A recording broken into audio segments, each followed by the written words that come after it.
The Inquisitors were introduced as the nightmare that followed Order 66. They were sold as the Jedi Hunters, the dark side's scalpel, the hand of the Empire reaching into every shadow where a surviving lightsaber might still glow. And for a moment, the audience believed it. But for a long time, the Inquisitors were bleeding credibility, a revolving door of imposing villains whose narrative functions seemed to be singular to lose. We all saw the pattern settle in. Their win-loss record became a point of contention. They were framed as mini-bosses, antagonists guaranteed to be defeated within the same story that introduced them. It was one of Star Wars' most significant villain problems.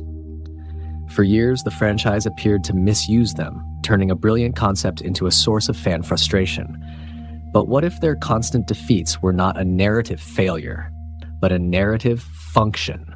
What if we were reading them as something they were never built to be? This is the story of how a critical shift in perspective transformed the Inquisitors from underwhelming duelists into the Empire's most feared and effective pressure device. This is how Star Wars solved its biggest villain problem. Before the solution, we have to diagnose the misread. The problem was never the concept.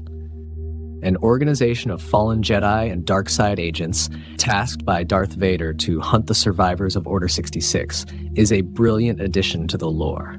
It fills a crucial gap explaining the mechanism by which the Empire could systematically extinguish the last embers of the Jedi Order. The execution, however, often fell into a predictable template. In many of their appearances, Inquisitors were presented as Sith-lite, cheaper apprentices in cheaper armor. They had the red lightsabers and menacing masks, but none of the narrative weight of a true Sith Lord. They were written like lesser versions of Darth Vader or Maul, designed for showcase duels, where the hero was always destined to prevail. Their spinning lightsabers became more of a meme than a menace. This repetitive cycle of introduction and defeat undermined their threat.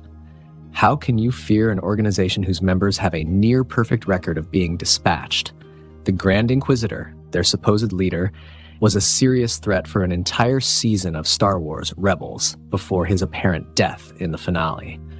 While a great moment for Kanan Jarrus, it created a narrative ceiling. At the time, it implied that no Inquisitor who followed could be stronger than the leader who had already been beaten. Every one of their choices plugged them into a template Star Wars had spent decades teaching audiences to root against.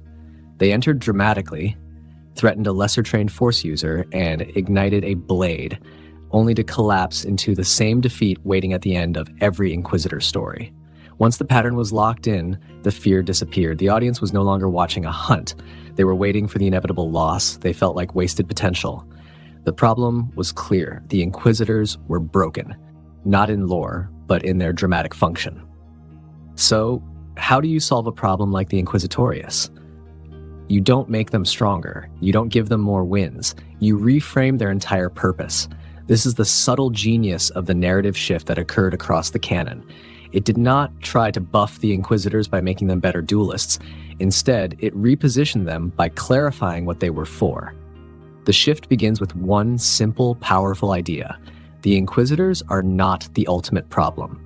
They are an instrument of a much larger, more terrifying machine. The work of Dave Filoni, Deborah Chow, and writers across the games and comics consistently reminds us that Vader has to remain the benchmark. The Sith Lord is the apex threat. Against that backdrop, the Inquisitors cannot be rival darkside masters.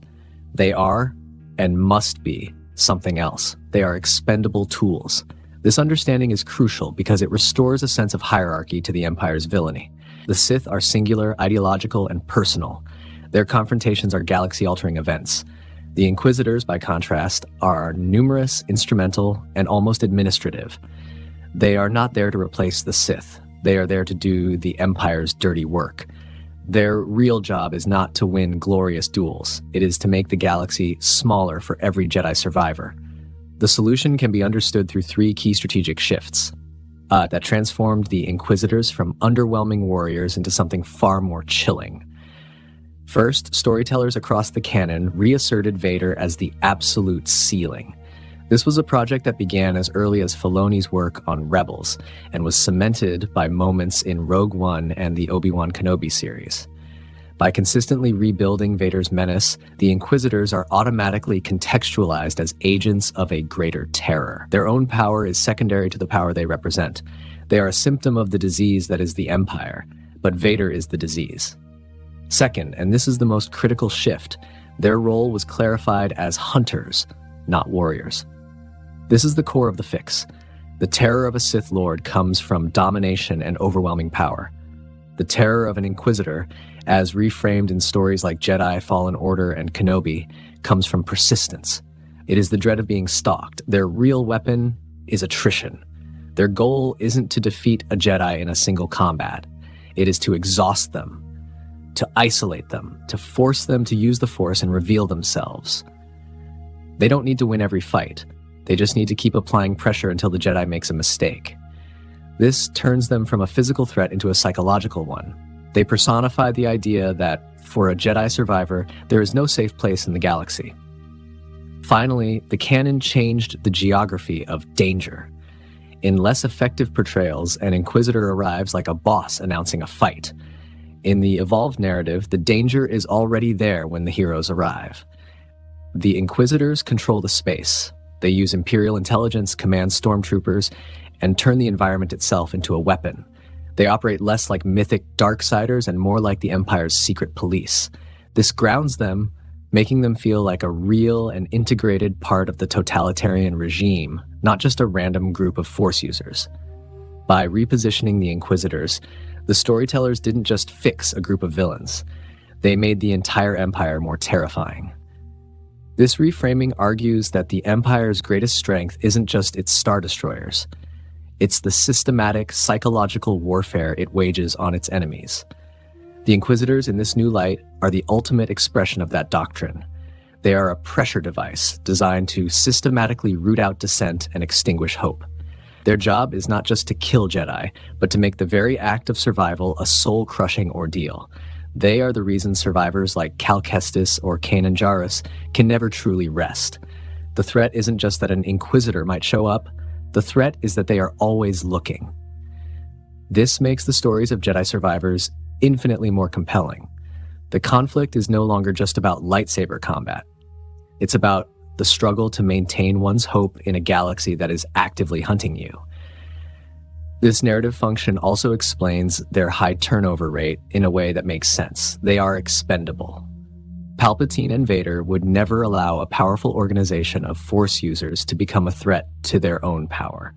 So the Inquisitors are kept on a leash, deliberately weaker than the Sith, and are thrown at problems until either the problem is solved or the Inquisitor is broken. Their disposability is a feature, not a bug of the Imperial system. For years, the Inquisitors were a source of narrative frustration. They were cool designs in search of a purpose, a threat consistently undermined by its own presentation. The problem wasn't their concept, but their framing. They were written like lesser Sith, and in that role, they were doomed to fail. The genius of the narrative evolution across the canon was to stop treating them like warriors and start treating them like predators. The storytellers understood that their power wasn't in their ability to win a duel, but in their ability to make the galaxy an inescapable prison. By reasserting Vader's supremacy, reframing them as hunters, and integrating them into the Empire's machinery of terror, they were made dramatically legible. They weren't made cooler or stronger. They were made to make sense. And in doing so, this narrative shift not only redeemed a flawed concept, but also enriched our understanding of the Empire's oppressive reign.